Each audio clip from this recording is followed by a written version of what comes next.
आप सुन रहे हैं जगत गुरु तत्वदर्शी संत रामपाल जी महाराज द्वारा लिखी पुस्तक जीने की राह का पेज नंबर 17।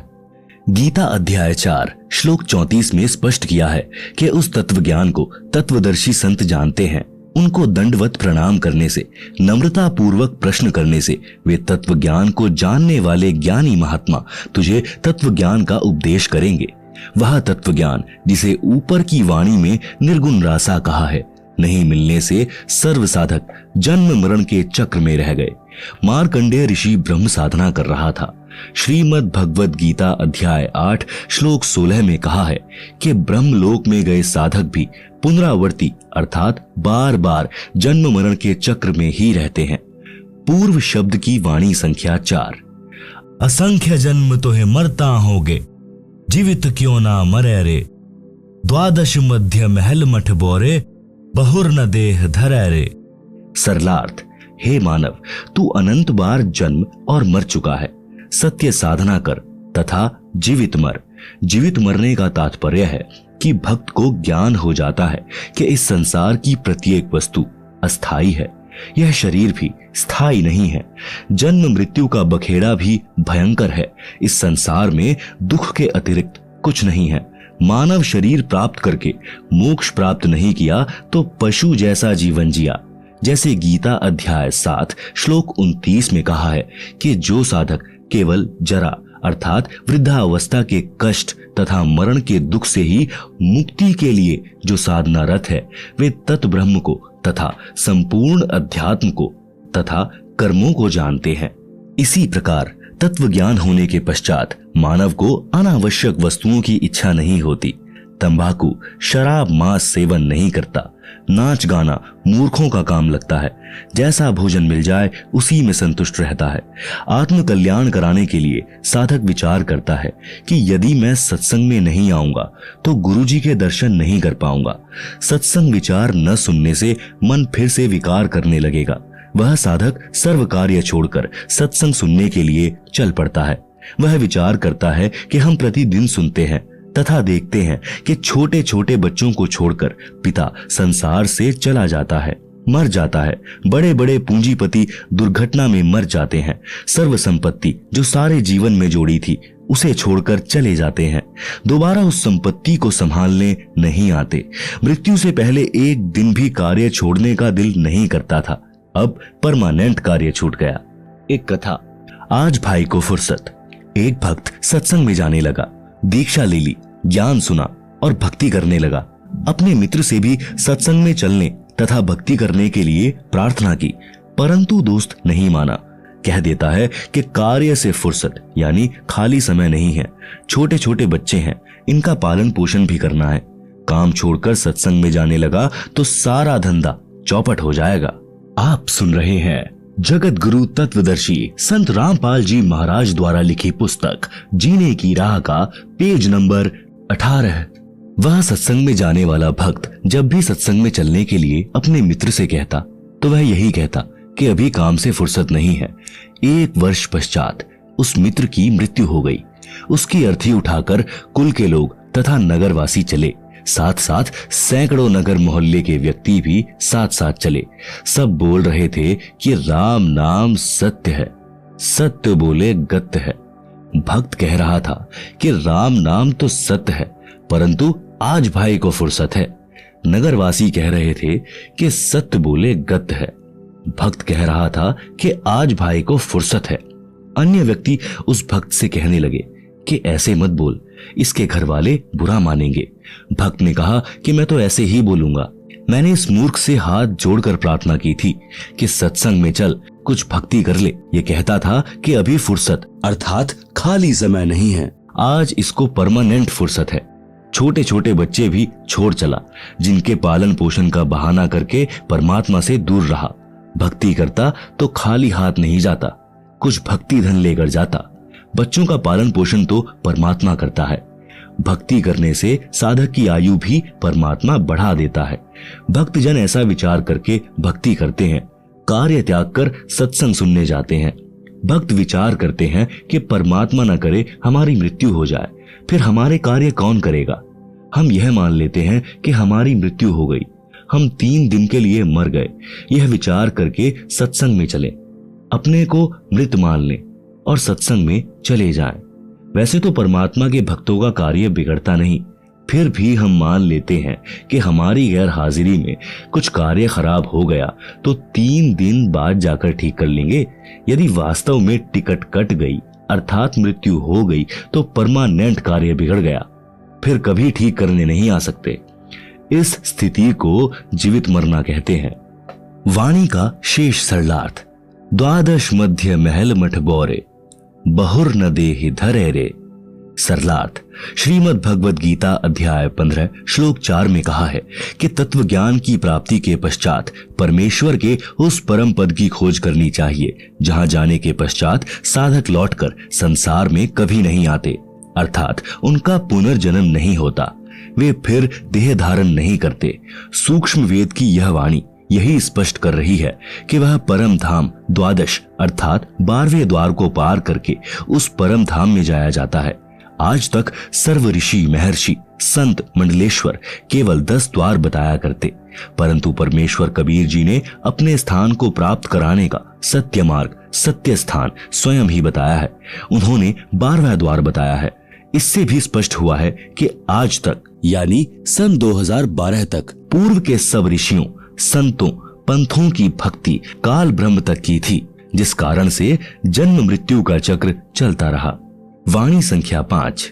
दोजख बहिष्ट सभी तय देखे राजपाट के रसिया, 3 लोक से तृप्त नाही यह मन भोगी खसिया। आप सुन रहे हैं जगत गुरु तत्वदर्शी संत रामपाल जी महाराज द्वारा लिखी पुस्तक जीने की राह का पेज नंबर 19। सरलार्थ।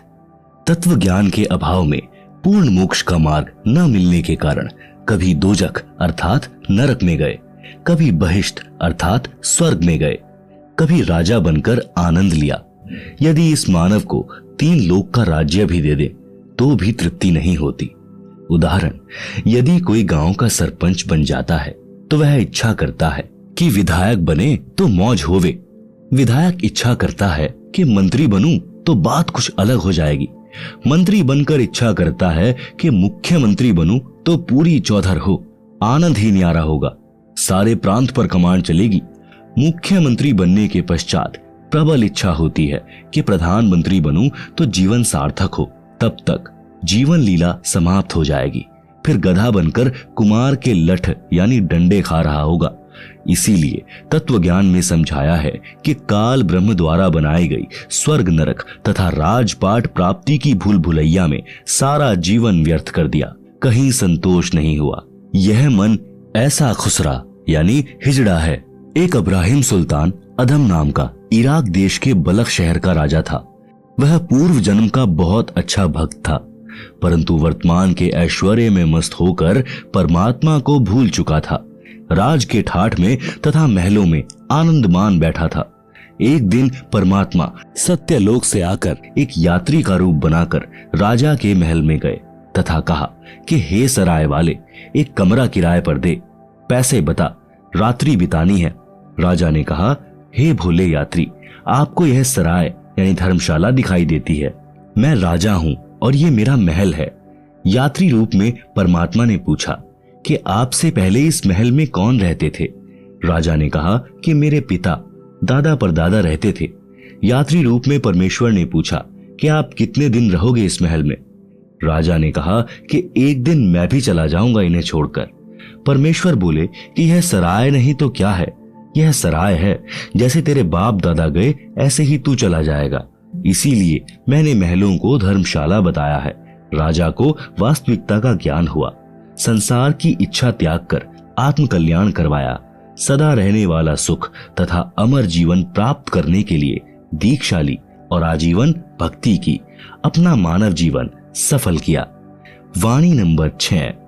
सतगुरु मिले तो इच्छा मेटे, पद मिल पदे समाना, चल हंसा उस लोक पठाऊं जो आदि अमर अस्थाना। सरलार्थ। यदि तत्वदर्शी संत सद्गुरु मिले तो उपरोक्त ज्ञान बताकर काल ब्रह्म के लोक की सर्व वस्तुओं से तथा पदों से इच्छा समाप्त करके पद मिल पदे समाना इसमें एक पद का अर्थ है पद्धति अर्थात शास्त्र विधि अनुसार साधना। दूसरे पद का अर्थ है परम पद यानी पदवी। सद्गुरु शास्त्र विधि अनुसार पद्धति बताकर परमेश्वर के उस परम पद की प्राप्ति करवा देता है जहां जाने के पश्चात साधक फिर लौटकर संसार में कभी नहीं आते। हे भक्त, चल तुझे उस लोक में भेज दूं जो आदि अमर स्थान है अर्थात गीता अध्याय 18 श्लोक 62 में वर्णित सनातन परम धाम है जहां पर परम शांति है। आप सुन रहे हैं जगत गुरु तत्वदर्शी संत रामपाल जी महाराज द्वारा लिखी पुस्तक जीने की राह का पेज नंबर 20, वाणी संख्या 7। चार मुक्ति जहां चंपी करती, माया हो रही दासी, दास गरीब अभय पद पर से मिले राम अविनाशी। सरलार्थ, उस सनातन परम धाम में परम शांति तथा अत्यधिक सुख है। काल ब्रह्म के लोक में चार मुक्ति मानी जाती हैं, जिनको प्राप्त करके साधक अपने को धन्य मानता है, परंतु वे स्थायी नहीं हैं। कुछ समय उपरांत पुण्य समाप्त होते ही फिर 84 लाख प्रकार की योनियों में कष्ट उठाता है, परंतु उस सत्य लोक में चारों मुक्ति वाला सुख सदा बना रहेगा। माया आपकी नौकरानी बनकर रहेगी। संत गरीबदास जी ने बताया है कि अमर लोक में जाने के पश्चात प्राणी निर्भय हो जाता है और उस सनातन परम धाम में वह अविनाशी राम अर्थात परमेश्वर मिलेगा। इसलिए पूर्ण मोक्ष के लिए शास्त्रानुकूल भक्ति करनी चाहिए, जिससे उस भगवान तक जाया जा सकता है। उपरोक्त वाणी तथा पूर्वोक्त विवरण से स्पष्ट हुआ कि श्री ब्रह्मा जी, श्री विष्णु जी तथा शिव जी और इनके पिता काल ब्रह्म अर्थात शर पुरुष व अक्षर पुरुष सर्व राम अर्थात प्रभु नाशवान है। केवल परम अक्षर ब्रह्म ही अविनाशी राम अर्थात प्रभु है। इस परमेश्वर की भक्ति से ही परम शांति तथा सनातन परम धाम अर्थात पूर्ण मोक्ष प्राप्त होगा, जहां पर चार मुक्ति का सुख सदा रहेगा। माया अर्थात सर्व सुख सुविधाएं साधक के नौकर की तरह हाजिर रहती हैं। सूक्ष्म वेद में परमात्मा कबीर जी ने कहा है कि माया दासी संत की उभय दे आशीष, विलसी और लातों छड़ी सुमर सुमर जगदीश। भावार्थ, सर्व सुख सुविधाएं धन से होती हैं। वह धन शास्त्र विधि अनुसार भक्ति करने वाले संत भक्त की भक्ति का स्वतः होने वाला, जिसको प्राप्त करना उद्देश्य नहीं, वह फिर भी अवश्य प्राप्त होता है, बाय प्रोडक्ट होता है। जैसे जिसने गेहूं की फसल बोई तो उसका उद्देश्य गेहूं का अन्न प्राप्त करना है, परंतु भूष अर्थात चारा भी अवश्य प्राप्त होता है। चारा तोड़ा गेहूं के अन्न का बाय प्रोडक्ट है।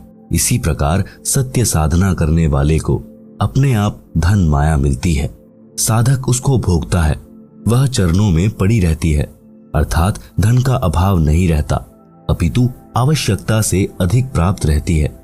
परमेश्वर की भक्ति करके माया का भी आनंद भक्त संत प्राप्त करते हैं तथा पूर्ण मोक्ष भी प्राप्त करते हैं। उसी प्रसंग को आगे बढ़ाते हैं कि मानव शरीर प्राप्त प्राणी को अपना उद्देश्य याद रखना चाहिए, भक्ति करके अपना कल्याण करवाना चाहिए।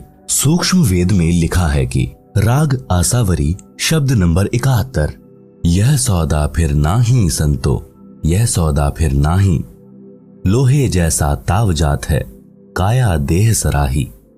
तीन लोक और भुवन चतुर्दश, सब जग सौदे आही, दुगने तिगुने किए चौगुने, किन्हू मूल गवाही। आप सुन रहे हैं जगत गुरु तत्वदर्शी संत रामपाल जी महाराज द्वारा लिखी पुस्तक जीने की राह का पेज नंबर 21। भावार्थ, जैसे दो व्यापारी यानी बिजनेसमैन दूर किसी शहर में सौदा करने गए और 5-5 लाख रुपए मूलधन ले गए। एक ने अपने धन का सदुपयोग किया, धर्मशाला या होटल में किराए पर कमरा लिया, सामान खरीदा और महंगे मोल बेचा, जिससे उसने 20 लाख रुपए और कमा लिए। 2 वर्ष में वापिस अपने घर आ गया, सब जगह प्रशंसा हुई और धनी बन गया। दूसरे ने भी होटल या धर्मशाला में कमरा किराए पर लिया, शराब पीने लगा, वैश्याओं के नृत्य देखता, खाता और सो जाता। उसने अपना मूलधन 5 लाख रुपए भी नष्ट कर दिया। वापस घर आया तो ऋण यानी कर्जा हो गया, जिससे 5 लाख रुपए उधार लेकर गया था, उसने अपने रुपए मांगे। ना देने पर उसको अपना मजदूर रखा, उससे अपना 5 लाख का धन पूरा किया। उपरोक्त वाणी का यही तात्पर्य है। 3 लोक यानी स्वर्ग लोक, पाताल लोक तथा पृथ्वी लोक में जितने भी प्राणी हैं वे सब अपना राम नाम का सौदा करने आए हैं। किसी ने तो दुगना, 3 गुना, 4 गुना धन कमा लिया, अर्थात पूर्ण संत से दीक्षा लेकर मनुष्य जीवन के श्वासों की पूंजी जो मूल धन है उसको सत्य भक्ति करके बढ़ाया। अन्य व्यक्ति जिसने भक्ति नहीं की या शास्त्र विधि त्याग कर मनमाना आचरण किया या अनधिकारी गुरु से दीक्षा लेकर भक्ति की, उसको कोई लाभ नहीं मिलता। यह पवित्र गीता अध्याय 16 श्लोक 23-24 में प्रमाण है, जिस कारण से उसने भी अपने मनुष्य जीवन के श्वास रूपी मूलधन को सत्य भक्ति बिना नष्ट कर लिया। भक्ति न करने से हानि का अन्य विवरण। शब्द नंबर 71 का शेष।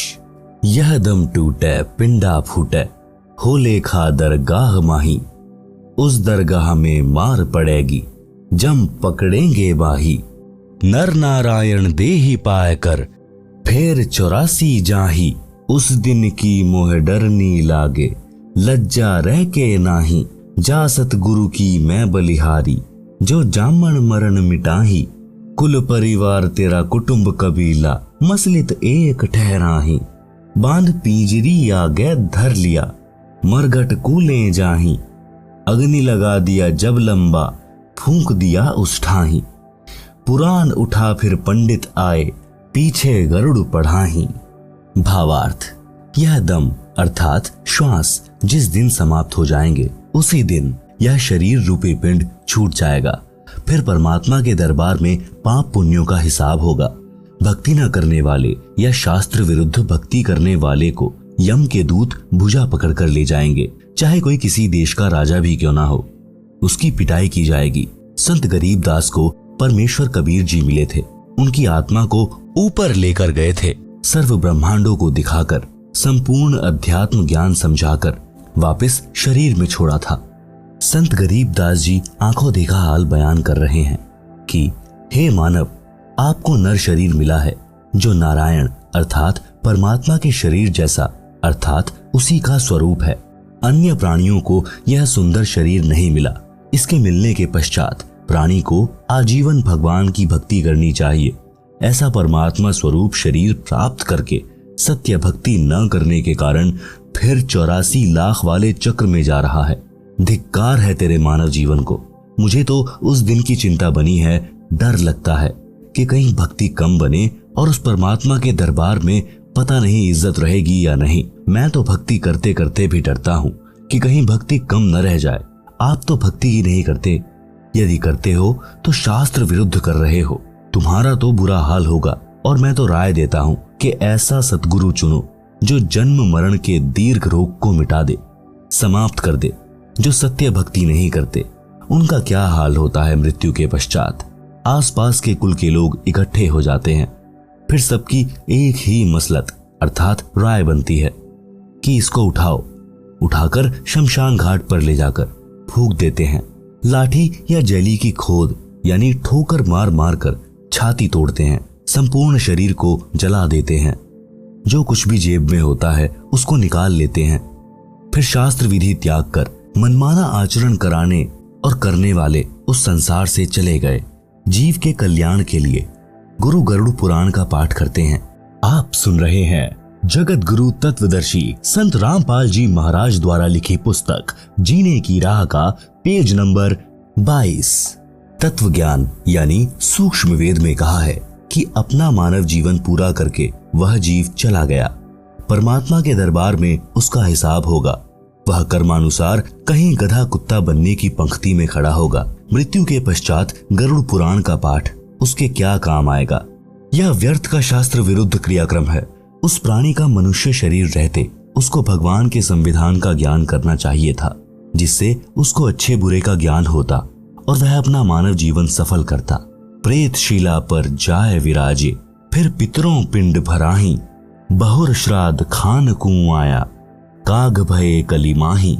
भावार्थ है कि मृत्यु उपरांत उस जीव के कल्याण अर्थात गति कराने के लिए की जाने वाली शास्त्र विरुद्ध क्रियाएं व्यर्थ हैं।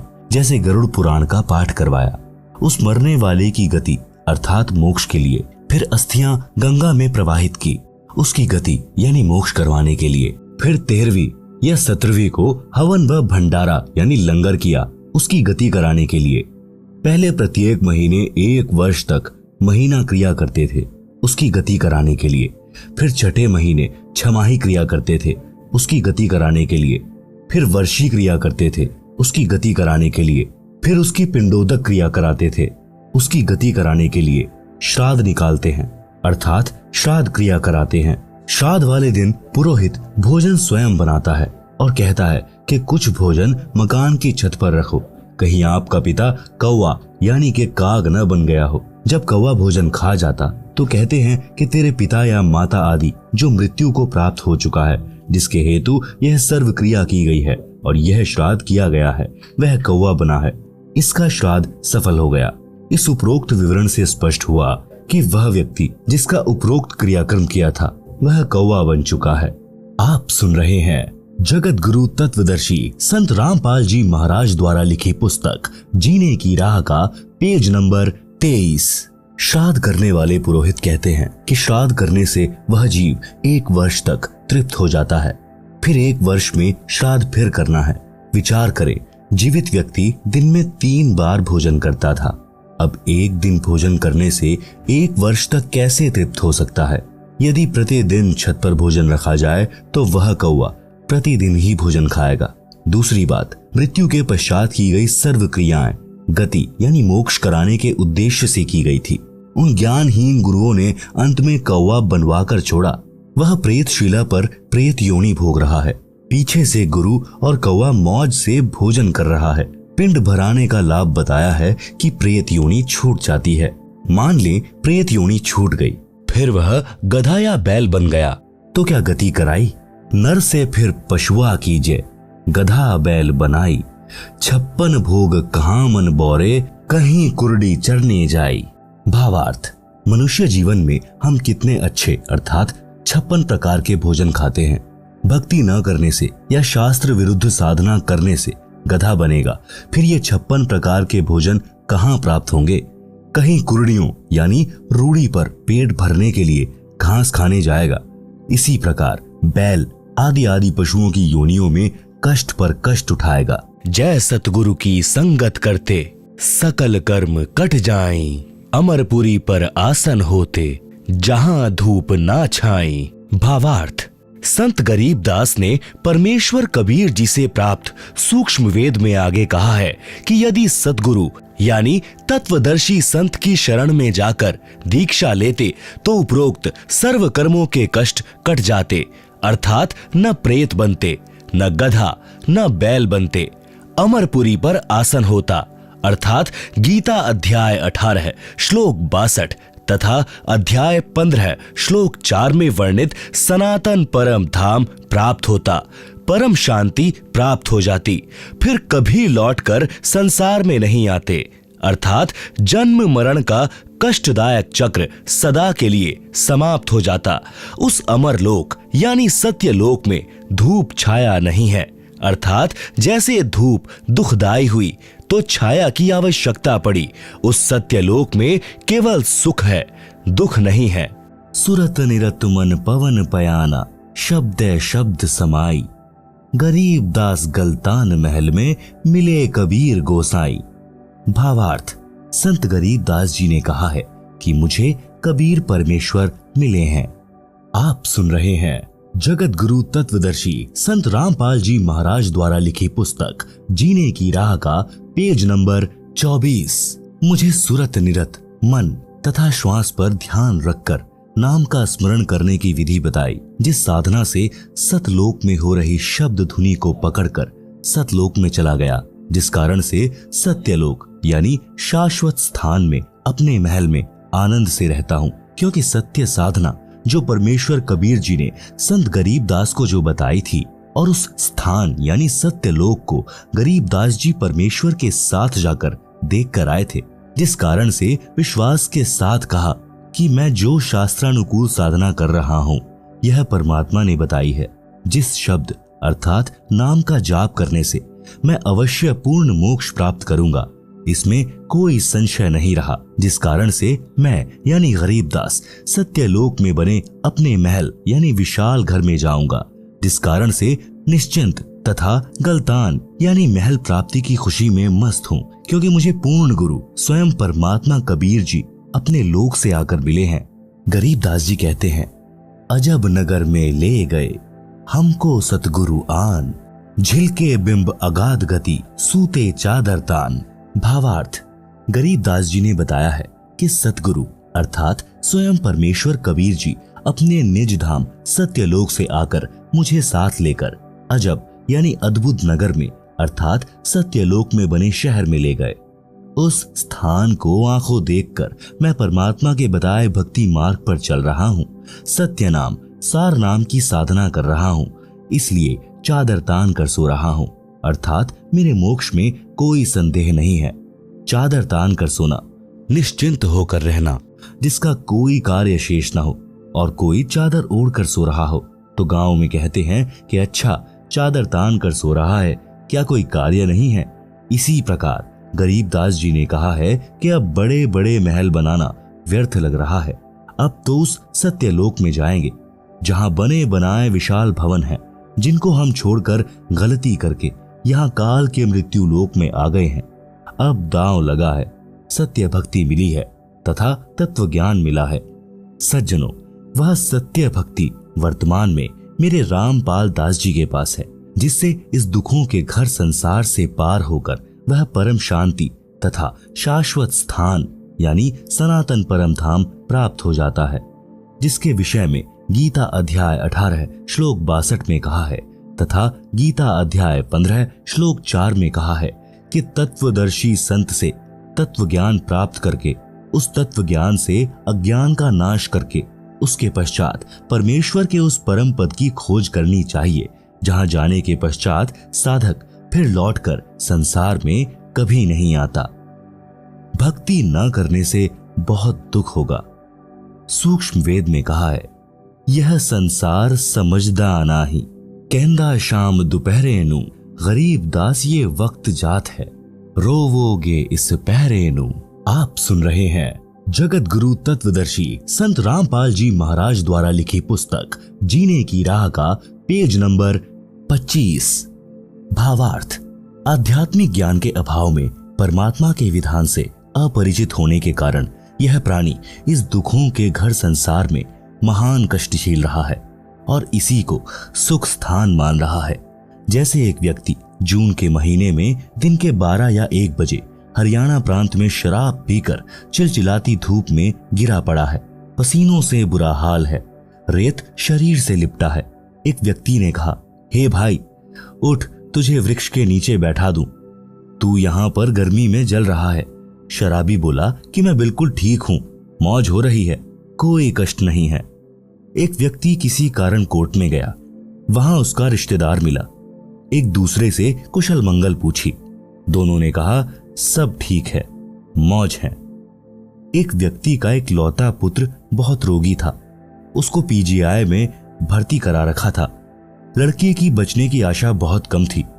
ऐसी स्थिति में माता पिता की क्या दशा होती है आसानी से समझी जा सकती है। रिश्तेदार मिलने आए और पूछा कि बच्चे का क्या हाल है। पिता ने बताया कि बचने का भरोसा नहीं। फिर पूछा, और कुशल मंगल है? पिता ने कहा कि सब मौज है। विचार करें, शराब के नशे में घोर धूप के ताप को झेल रहा था, फिर भी कह रहा था कि मौज हो रही है। कोर्ट कचहरियों में जो रिश्तेदार मिले, दोनों ही कह रहे थे कि सब मौज है। विचार करें, जो व्यक्ति कोर्ट के कोल्हू में फंसा है, उसको स्वप्न में भी सुख नहीं होता, फिर भी दोनों कह रहे थे कि मौज है, अर्थात आनंद है। जिस व्यक्ति का इकलौता पुत्र मृत्युशैया पर हो, उसको मौज कैसी? इसलिए सूक्ष्म वेद में कहा है कि इस दुखालय संसार में यह प्राणी महाकष्ट को सुख मान रहा है। यह संसार समझदा नाही, कहंदा शाम दोपहरे नु, गरीब दास ये वक्त जात है, रोवोगे इस पहरे नु। भावार्थ, संत गरीबदास जी ने बताया है कि मनुष्य जन्म प्राप्त करके जो व्यक्ति भक्ति नहीं करता वह कुत्ते, गधे आदि की योनि में कष्ट उठाता है। कुत्ता रात्रि में आसमान की ओर मुख करके रोता है। इसलिए गरीबदास जी ने बताया है कि यह मानव शरीर का वक्त एक बार हाथ से निकल गया और भक्ति नहीं की तो इस समय यानी इस पहरे को याद करके रोया करोगे। भक्ति मार्ग पर यात्रा। जब तक आध्यात्मिक ज्ञान नहीं तब तक तो जीव माया के नशे में अपना उद्देश्य भूल चुका था। और जैसा ऊपर बताया है कि शराबी नशे में ज्येष्ठ महीने की गर्मी में दिन के दोपहर के समय धूप में पड़ा पड़ा पसीने व रेत में सना भी कह रहा होता है कि मौज हो रही है, परंतु नशा उतरने के पश्चात उसे पता चलता है कि तू तो जंगल में पड़ा है, घर तो अभी दूर है। आप सुन रहे हैं जगत गुरु तत्वदर्शी संत रामपाल जी महाराज द्वारा लिखी पुस्तक जीने की राह का पेज नंबर 26। कबीर जी ने कहा है कि यह माया अटपटी, सब घट आन अड़ी, किस किस को समझाऊं या कुएं भांग पड़ी। भावार्थ, अध्यात्म ज्ञान रूपी औषधि सेवन करने से जीव का नशा उतर जाता है। फिर वह भक्ति के सफर पर चलता है, क्योंकि उसे परमात्मा के पास पहुंचना है जो उसका अपना पिता है तथा वह सतलोक जीव का अपना घर है। यात्रा पर चलने वाला व्यक्ति सारे सामान को उठाकर नहीं चल सकता, केवल आवश्यक सामान लेकर यात्रा पर चलता है। इसी प्रकार भक्ति के सफर में अपने को हल्का होकर चलना होगा, तभी मंजिल को प्राप्त कर सकेंगे। भक्ति रूपी राह पर चलने के लिए अपने को मानसिक शांति का होना अनिवार्य है। मानसिक परेशानी का कारण है अपनी परंपराएं तथा नशा, मान बढ़ाई, लोक दिखावा। यह भार व्यर्थ के लिए खड़े हैं। जैसे बड़ी कोठी, बड़ी महंगी कार, श्रृंगार करना, महंगे आभूषण यानी स्वर्ण के आभूषण संग्रह करना, विवाह में दहेज लेना देना, बैंड बाजे डीजे बजाना, गुड़चड़ी के समय पूरे परिवार का बेशर्मों की तरह नाचना, मृत्यु भोज करना, बच्चे के जन्म पर खुशी मनाना, खुशी के अवसर पर पटाखे जलाना, फिजूल खर्ची करना आदि आदि जीवन के भक्ति सफर में बाधक होने के कारण त्यागने पड़ेंगे। विवाह कैसे करें? जैसे श्री देवी दुर्गा जी ने अपने तीनों पुत्रों श्री ब्रह्मा जी, श्री विष्णु जी तथा श्री शिव जी का विवाह किया था, इसी पुस्तक में आगे पढ़ेंगे। मेरे यानी लेखक के अनुयायी ऐसे ही करते हैं। 17 मिनट की असुर निकंदन रामायणी है। फेरों के स्थान पर उसको बोला जाता है, जो करोड़ गायत्री मंत्र यानी ओम भूर्भुवः से उत्तम तथा लाभदायक है, जिसमें विश्व के सर्व देवी देव तथा पूर्ण परमात्मा का आह्वान तथा स्तुति प्रार्थना है, जिस कारण से सर्व शक्तियां उस विवाह वाले जोड़े की सदा रक्षा तथा सहायता करते हैं। इससे बेटी बची रहेगी, जीने की सुगम राह हो जाएगी। विवाह में प्रचलित वर्तमान परंपरा का त्याग, विवाह में व्यर्थ का खर्चा त्यागना पड़ेगा। जैसे बेटी के विवाह में बड़ी बारात का आना, दहेज देना, यह व्यर्थ परंपरा है, जिस कारण से बेटी परिवार पर भार मानी जाने लगी है और उसको गर्भ में ही मारने का सिलसिला शुरू है, जो माता पिता के लिए महापाप का कारण बनता है। बेटी देवी का स्वरूप है। हमारी कुपरंपराओं ने बेटी को दुश्मन बना दिया। श्री देवी पुराण के 3 स्कंद में प्रमाण है कि इस ब्रह्मांड के प्रारंभ में तीनों देवताओं श्री ब्रह्मा जी, श्री विष्णु जी तथा श्री शिव जी का जब इनकी माता श्री दुर्गा जी ने विवाह किया, उस समय न कोई बाराती था, न कोई भाती था, न कोई भोजन भंडारा किया गया था, न डीजे बजा था, न कोई नृत्य किया गया था। श्री दुर्गा जी ने अपने बड़े पुत्र श्री ब्रह्मा जी से कहा कि हे ब्रह्मा, यह सावित्री नाम की लड़की तुझे तेरी पत्नी के रूप में दी जाती है, इसे ले जाओ और अपना घर बसाओ। इसी प्रकार अपने बीच वाले पुत्र श्री विष्णु जी से लक्ष्मी जी तथा छोटे बेटे श्री शिव जी को पार्वती जी को देकर कहा कि ये तुम्हारी पत्नियां हैं, इनको ले जाओ और अपना अपना घर बसाओ। तीनों अपनी अपनी पत्नियों को लेकर अपने अपने लोक में चले गए, जिससे विश्व का विस्तार हुआ। आप सुन रहे हैं जगत गुरु तत्वदर्शी संत रामपाल जी महाराज द्वारा लिखी पुस्तक जीने की राह का पेज नंबर 27। शंका समाधान। कुछ व्यक्ति कहते हैं कि पार्वती जी की मृत्यु हो गई थी, उस देवी का पुनर्जन्म राजा दक्ष के घर हुआ था। युवा होने पर देवी सती यानी पार्वती जी ने नारद के बताने के पश्चात श्री शिव जी को पति बनाने का दृढ़ संकल्प कर लिया और अपनी माता जी के माध्यम से अपनी इच्छा पिता दक्ष को बताई। तो राजा दक्ष ने कहा कि वह शिव जी मेरा दामाद बनने योग्य नहीं है, क्योंकि वह नग्न रहता है, केवल एक मृग छाल पर्दे पर बांधता है, शरीर पर राख लगाकर भांग के नशे में रहता है, सर्पों को साथ रखता है। ऐसे व्यक्ति से मैं अपनी बेटी का विवाह करके जगत में हंसी का पात्र नहीं बनूंगा।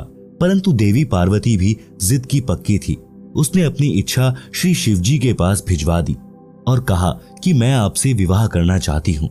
राजा दक्ष ने पार्वती जी का विवाह किसी अन्य के साथ निश्चित कर रखा था।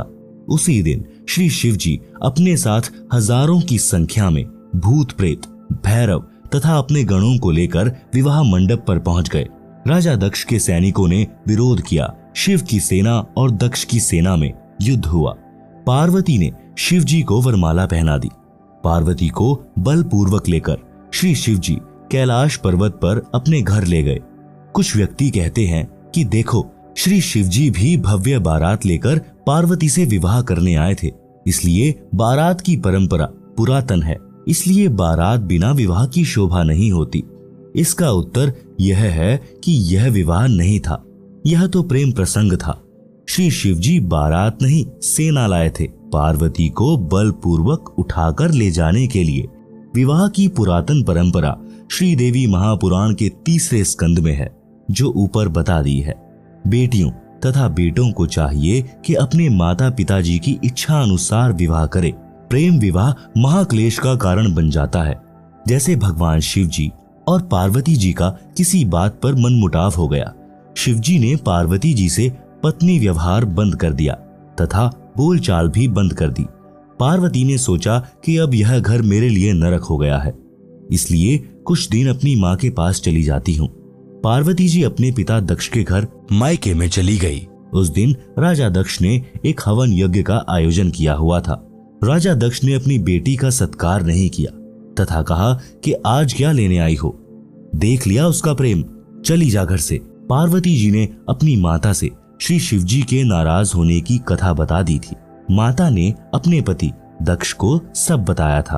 पार्वती जी को अब न मायके में स्थान था न ससुराल में। प्रेम विवाह ने ऐसी गंभीर परिस्थिति उत्पन्न कर दी कि दक्ष पुत्री को आत्महत्या के अतिरिक्त कोई विकल्प नहीं देखा और राजा दक्ष के विशाल हवन कुंड में जलकर मर गई।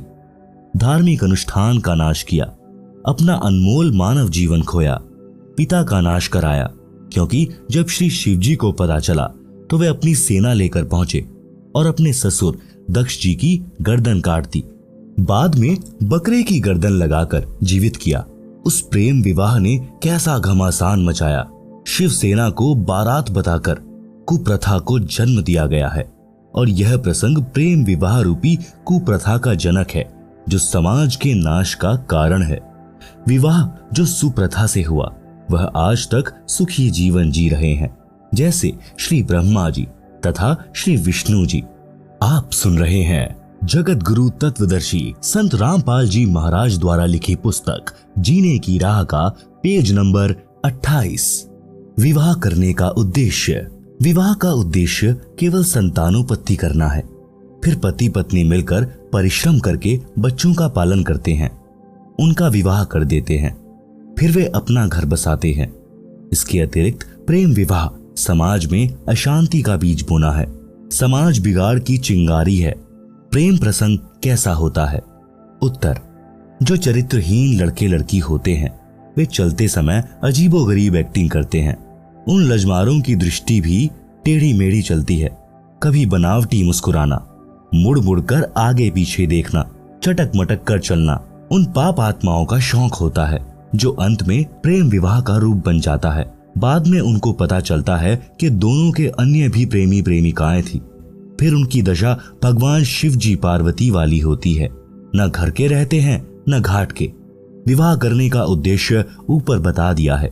इससे हटकर जो भी कदम युवा उठाते हैं वह जीवन सफर को नरक बनाने वाला होता है। यदि किसी का प्रेम संबंध भी बन जाए तो इस बात का ध्यान अवश्य रखें कि अपने समाज की मर्यादा जैसे गोत्र, गांव तथा विवाह क्षेत्र भंग न होती हो, जिससे कुल व माता पिता की इज्जत को ठेस पहुंचे। गलती से ऐसा हो भी जाए और बाद में पता चले तो लड़के लड़की को चाहिए कि तुरंत उस प्रेम को तोड़ दें। अंतर जातीय विवाह वर्तमान में करने में कोई हानि नहीं है, परंतु उपरोक्त मर्यादा का ध्यान अवश्य रखें। भगवान शिवजी ने भी देवी पार्वती को इसी कारण से त्यागा था। आगे की कथा इस प्रकार है। भगवान शिव का अपनी पत्नी को त्यागना। जिस समय श्री रामचंद्र पुत्र श्री दशरथ यानी राजा अयोध्या वनवास का समय बिता रहे थे, उस दौरान सीता जी का अपहरण लंका के राजा रावण ने कर लिया था। श्री राम को पता नहीं था। सीता जी के वियोग में श्री राम जी विलाप कर रहे थे। आकाश से शिव पार्वती ने देखा। पार्वती ने शिव से पूछा कि यह व्यक्ति इतनी बुरी तरह क्यों रो रहा है, इस पर क्या विपत्ति आई है।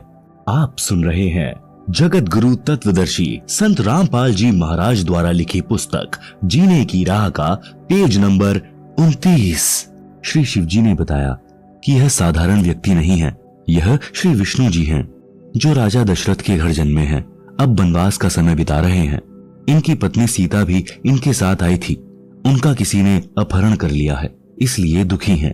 पार्वती जी ने कहा कि मैं सीता रूप धारण करके इनके सामने जाऊंगी, यदि मुझे पहचान लेंगे तो मैं मानूंगी कि ये वास्तव में भगवान हैं। शिवजी ने पार्वती से कहा था कि यह गलती ना करना, यदि आपने सीता रूप धारण कर लिया तो मेरे काम की नहीं रहोगी। पार्वती जी ने उस समय तो कह दिया कि ठीक है, मैं परीक्षा नहीं लूंगी, परंतु शिव के घर से बाहर जाते ही सीता रूप धार कर श्री राम के सामने खड़ी हो गई। श्री राम बोले कि हे दक्ष पुत्री माया, आज अकेले कैसे आई, श्री शिवजी को कहां छोड़ आई। तब देवी जी लज्जित हुई और बोली कि भगवान शिव सत्य ही कह रहे थे कि आप त्रिलोकी नाथ हैं, आपने मुझे पहचान लिया, मैं परीक्षा लेने आई थी। भगवान शिव को भी पता चल गया कि पार्वती ने सीता रूप धारण करके परीक्षा ली है। पार्वती जी से पूछा कि कर दिया वही काम जिसके लिए मना किया था। पार्वती जी ने झूठ भी बोला कि मैंने कोई परीक्षा नहीं ली है, परंतु शिव जी पूर्ण रूप से नाराज हो गए और प्रेम विवाह नरक का कारण बना, जो ऊपर आप जी ने पढ़ा है। इसलिए युवाओं से निवेदन है कि अपनी कमजोरी के कारण माता पिता तथा समाज में विष न घोलें। विवाह करना अच्छी बात है, बकवाद करना बुरी बात है। विवाह के लिए माता पिता समय पर स्वयं चिंतित हो जाते हैं और विवाह करके ही दम लेते हैं। फिर युवा क्यों सिरदर्द मोल लेते हैं।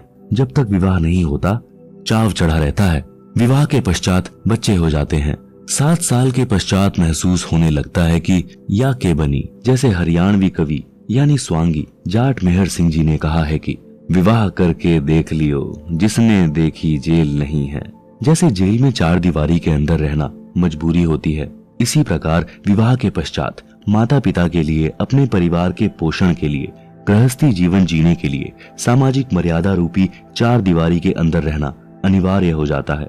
अपनी मर्जी नहीं चला सकता, यानी नौकरी वाला नौकरी पर जाता है, मजदूर मजदूरी पर, तथा किसान खेत के कार्य को करने के लिए मजबूर है, जो जरूरी है। इसलिए विवाहित जीवन मर्यादा रूपी कारागार कही जाती है। परंतु इस कारागार बिना संसार की उत्पत्ति नहीं हो सकती। अपने माता पिता जी ने भी विवाह किया, अपने को अनमोल मनुष्य शरीर मिला। इस शरीर में भक्ति करके मानव मोक्ष प्राप्त कर सकता है, जो विवाह का ही वरदान है। इस पवित्र संबंध को चरित्रहीन व्यक्ति कामुक कथा सुनाकर तथा राग रागिनी गाकर युवाओं में वासनाओं को उत्प्रेरित करते हैं, जिससे शांत व मर्यादित मानव समाज में आग लग जाती है। आप सुन रहे हैं जगत गुरु तत्वदर्शी संत रामपाल जी महाराज द्वारा लिखी पुस्तक जीने की राह का पेज नंबर 30। जिस कारण से कई परिवार उजड़ जाते हैं। जैसे समाचार पत्रों में पढ़ने को मिलता है कि युवक तथा युवती ने गांव की गांव में प्रेम करके नाश का बीज बो दिया।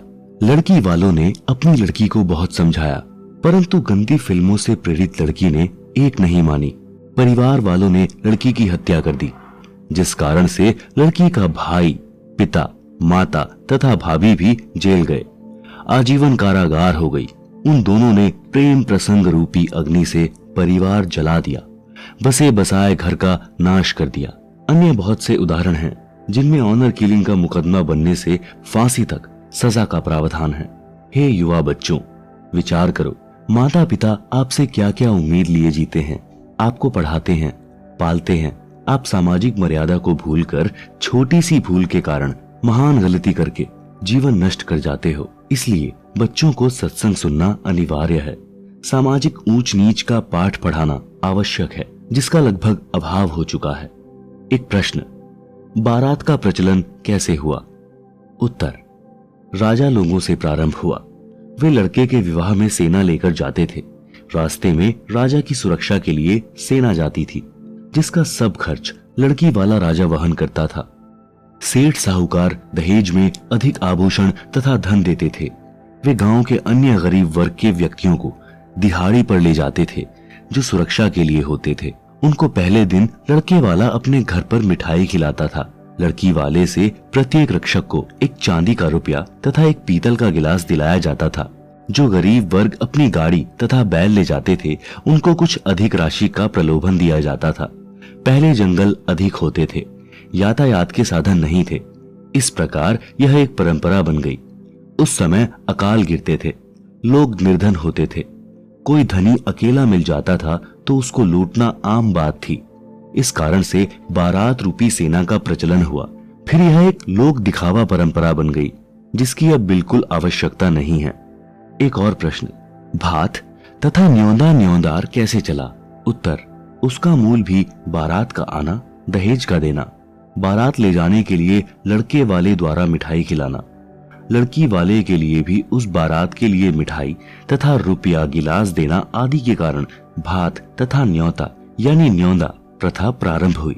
न्योता समूह में गांव तथा आसपास गवांड गांव के प्रेमी प्यारे व्यक्ति होते हैं, जिसके लड़के या लड़की का विवाह होता था तो अकेला परिवार खर्च वहन नहीं कर सकता था। उसके लिए लगभग 100 या अधिक सदस्य उस समूह में होते हैं। जिसके बच्चे का विवाह होता था तो सब सदस्य अपनी वित्तीय स्थिति अनुसार न्योता यानी धनराशि विवाह वाले के पिता को देते थे। कोई 100 रुपए, कोई 200 रुपए, कोई कम, कोई अधिक, जो एक प्रकार का निशुल्क उधार होता है। उस पर ब्याज नहीं देना पड़ता। सबका न्योते का धन लिखा जाता है। प्रत्येक सदस्य की बही यानी डायरी में प्रत्येक विवाह पर दिया न्योता लिखा होता है। इस प्रकार विवाह वाले परिवार को धन की समस्या नहीं आती है। आप सुन रहे हैं जगत गुरु तत्वदर्शी संत रामपाल जी महाराज द्वारा लिखित पुस्तक जीने की राह का पेज नंबर 31। भात। भात भी इसी कड़ी में भरा जाता है। बहन के बच्चों के विवाह में कुछ कपड़े तथा नकद धन देना यानी भाई द्वारा की गई सहायता भात कहा जाता है। जो धन बहन को लौटाना नहीं होता। जिन बहनों के भाई नहीं हैं, वे उस दिन अति दुखी होती हैं, एकांत में बैठकर रोती हैं। पीलिया। लड़की को संतान उत्पन्न होने पर मायके वालों की ओर से जच्चा के लिए घर का देशी शुद्ध घी, कुछ गोंद यानी घी, आटा भूनकर गोला, अजवाइन, काली मिर्च का मिश्रण गोंद कहलाता है। नवजात बच्चे के छोटे छोटे कपड़े यानी झुगले भी मायके वाले तथा लड़की की ननंदों द्वारा लाए जाते हैं। यह परंपरा है जो कपड़े 1 वर्ष के पश्चात व्यर्थ हो जाते हैं। इस तरह की परंपरा को त्यागना है, क्योंकि जीवन के सफर में व्यर्थ का भार है। आप अपनी बेटी की सहायता कर सकते हैं, जैसे गाय भैंस लेनी है। बेटी की वित्तीय स्थिति कमजोर है तो उसको नकद रुपए दे सकते हैं, परंतु विवाह के समय नहीं। बेटी का आपकी संपत्ति में से हक दे सकते हैं अगर बेटी लेना चाहे तो। बेटी को चाहिए कि आवश्यकता पड़ने पर धन ले, परंतु फिर लौटा दे। परमात्मा पर विश्वास रखें, आपका सम्मान बना रहेगा। समाधान। इन सब का समाधान है कि विवाह को सूक्ष्म वेद के अनुसार किया जाए। आप जी ने 4 वेद सुने हैं, यजुर्वेद, ऋग्वेद, सामवेद तथा अथर्ववेद, परंतु 5वां वेद सूक्ष्म वेद है, जो स्वयं पूर्ण ब्रह्म जी ने पृथ्वी पर प्रकट होकर अपने मुख कमल से अमृतवाणी द्वारा प्रदान किया है। मेरे यानी रामपाल दास के अनुयायी उसी 5वें वेद के अनुसार विवाह रस्म करते हैं, जिसमें कोई उपरोक्त परंपरा की आवश्यकता नहीं पड़ती। विवाह पर तथा अन्य अवसरों लड़की लड़के वाले पक्ष का कोई खर्च नहीं कराना होता। केवल कन्यादान यानी बेटी दान करना है। लड़की अपने पहनने के लिए केवल 4 ड्रेस ले जा सकती है, जूता तो पहन ही रखा है। बस जिस घर में जाएगी वह परिवार उस बेटी को अपने घर के सदस्य की तरह रखेगा, अपने घर की वित्तीय स्थिति के अनुसार अन्य सदस्य के समान सर्व आवश्यक वस्तुएं उपलब्ध कराएगा। बेटी अपने माता पिता भाई भाभी पर कोई भार नहीं बनेगी। जब कभी अपने मायके आएगी तो कोई सूट तथा नकद नहीं लेगी, जिस कारण से भाभी भाई को भी प्यारी लगेगी। भाभी को ननंद इसलिए खटकती है कि आ गई, 4-5 हजार खर्च करवा कर जाएगी, परंतु हमारी बेटी सम्मान के साथ आएगी और सम्मान के साथ लौट जाएगी। अपने मायके वालों से कोई वस्तु नहीं लेगी, जिससे दोनों पक्षों का परस्पर अधिक प्रेम सदा बना रहेगा। भक्ति भी अच्छी होगी। इस प्रकार जीने की यथार्थ राह पर चलकर हम शीघ्र मंजिल पर यानी मोक्ष तक पहुंचेंगे। एक प्रश्न, जिनको संतान प्राप्त नहीं होती है उस बे औलादे यानी संतानहीन का तो सुबह या शुभ कर्म को जाते समय मुख देखना भी बुरा मानते हैं, ऐसा क्यों? उत्तर, यह संपूर्ण आध्यात्मिक ज्ञान के टोटे के कारण गलत धारणा है। पाठक जन इसी पुस्तक के पृष्ठ 6 पर पढ़ें कि एक व्यक्ति के 4 पुत्र थे, उसको अधरंग हो गया तो किसी ने सेवा नहीं की।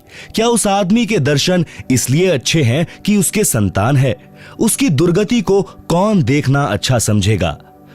कृतघ्न पुत्र। एक व्यक्ति के 2 पुत्र थे। वह व्यक्ति फौज से सेवानिवृत्त था। पेंशन बनी थी। पुत्र अलग अलग हो गए। छोटे पुत्र ने माता को अपने घर पर रख लिया, क्योंकि बच्चे छोटे थे। माता उनकी देखरेख के लिए चाहिए थी। बड़े के बाटे पिता आ गया। पिता ने कहा कि मैं पेंशन के रुपए उसको दूंगा जिसमें रोटी खाऊंगा।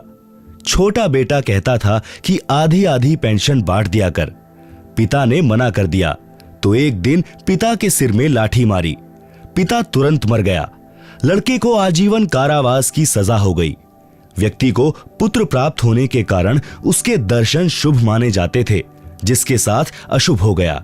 अब आध्यात्मिक तराजू यानी बैलेंस में तोलकर देखते हैं कि बिना संतान वाले के दर्शन शुभ हैं या अशुभ। जैसे इसी पुस्तक में ऊपर स्पष्ट किया है कि परिवार संस्कार से बनता है।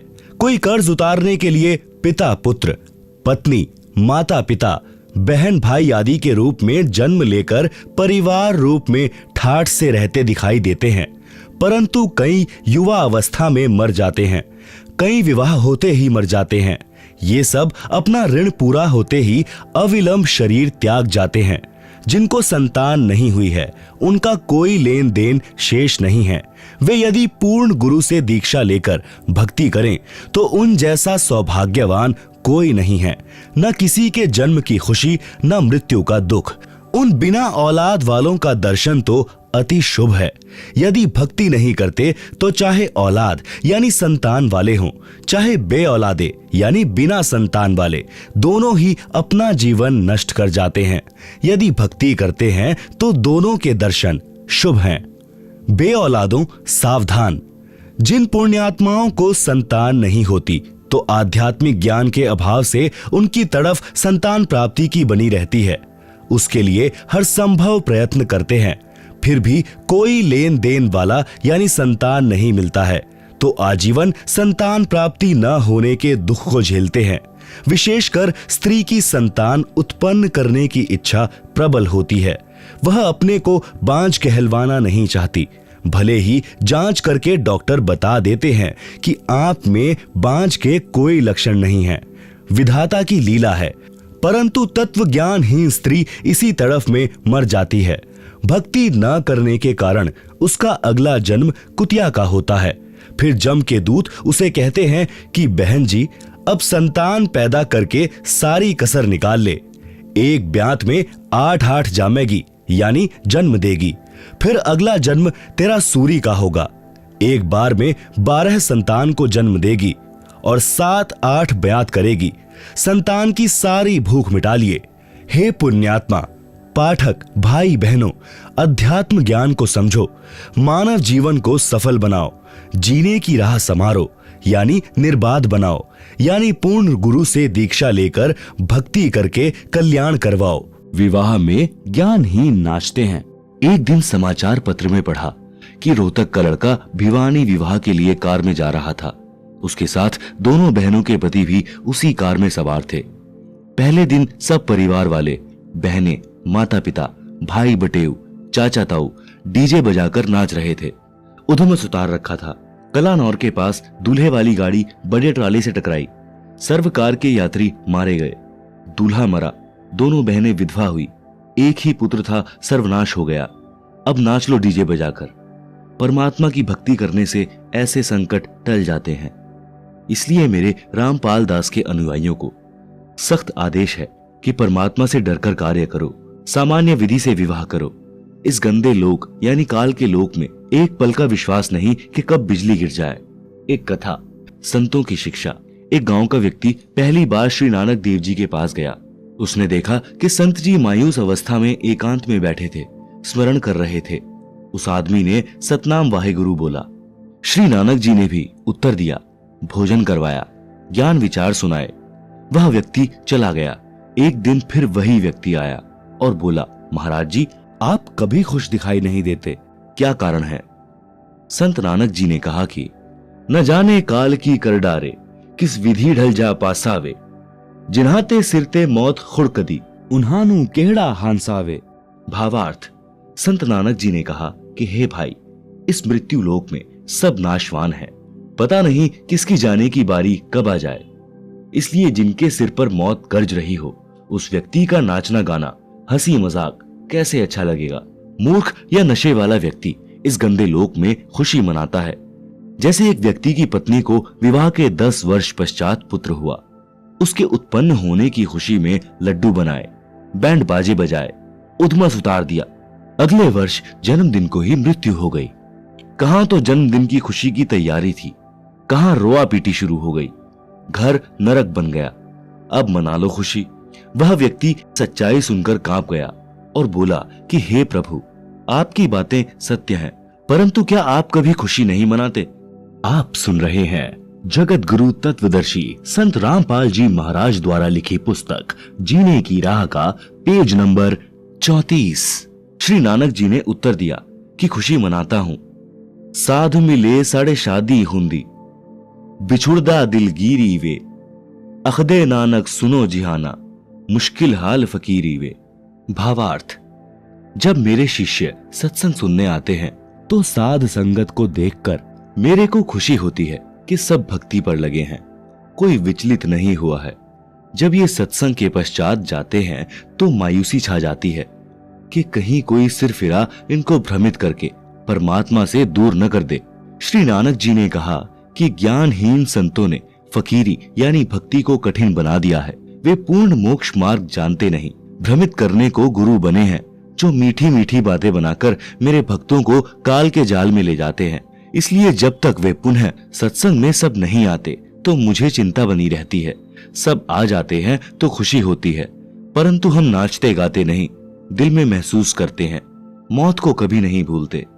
कबीर जी ने कहा है, मौत बिसारी मूर्खा, अचरज किया कौन, तन मिट्टी में मिल जाएगा, ज्यों आटे में लौन। शब्दार्थ, हे मूर्ख मानव, तूने कैसा आश्चर्य कर रखा है कि मृत्यु को भूला है। तेरा शरीर एक दिन मृत्यु को प्राप्त होकर मिट्टी में मिल जाएगा। तेरा नाम निशान यानी चिन्ह भी दिखाई नहीं देगा, जैसे आटे में नमक मिलने पर दिखाई नहीं देता।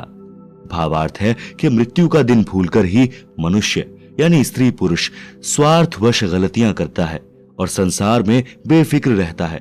यदि मृत्यु याद है तो मानव कभी पाप व गफलत नहीं कर सकता।